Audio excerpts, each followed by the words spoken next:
মঙ্গলবার ভোর রাতে ফের ভয়ঙ্কর ট্রেন অ্যাক্সিডেন্ট ঘটে গেল।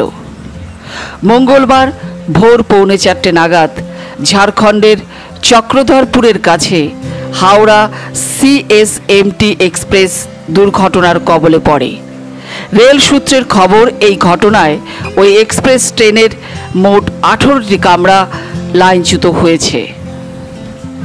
মঙ্গলবার সকালে ফের ট্রেন দুর্ঘটনা। দক্ষিণ পূর্ব রেলের চক্রধরপুর ডিভিশনের বারামবাম্বু স্টেশনের কাছে হাওড়া থেকে মুম্বাইগামী হাওড়া সিএসএমটি এক্সপ্রেস লাইনচ্যুত হয়।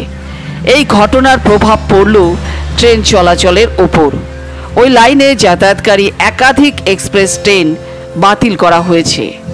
একই সঙ্গে যাত্রীদের সুবিধার্থে হাওড়া স্টেশনে খোলা হয়েছে হেল্প ডেস্ক।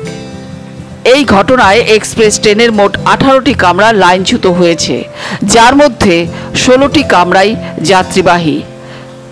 সূত্রের খবর অনুযায়ী রেল দুর্ঘটনায় এখনও পর্যন্ত 2 জনের মৃত্যুর খবর পাওয়া গেছে। আহত কমপক্ষে 20 জন, তবে মৃত্যুর সংখ্যা বাড়তে পারে বলে মনে করা হচ্ছে। এই দুর্ঘটনার জেরে হাওড়া থেকে একাধিক এক্সপ্রেস বাতিলের খবর মিলেছে দক্ষিণ পূর্ব রেল সূত্রে। দুর্ঘটনার খবর পাওয়া মাত্রই হাওড়া সিএসএমটি এক্সপ্রেসের যাত্রীদের আত্মীয়রা হাওড়া স্টেশনে এসে জড়ো হয়েছে। সকলের মুখে উৎকণ্ঠার ছাপ। কেমন আছেন তাদের পরিজনরা তা নিয়ে খোঁজ খবর নিচ্ছেন। তাদের সুবিধার্থেই হাওড়া স্টেশনে নিউ কমপ্লেক্সে হেল্প ডেস্ক খোলা হয়েছে।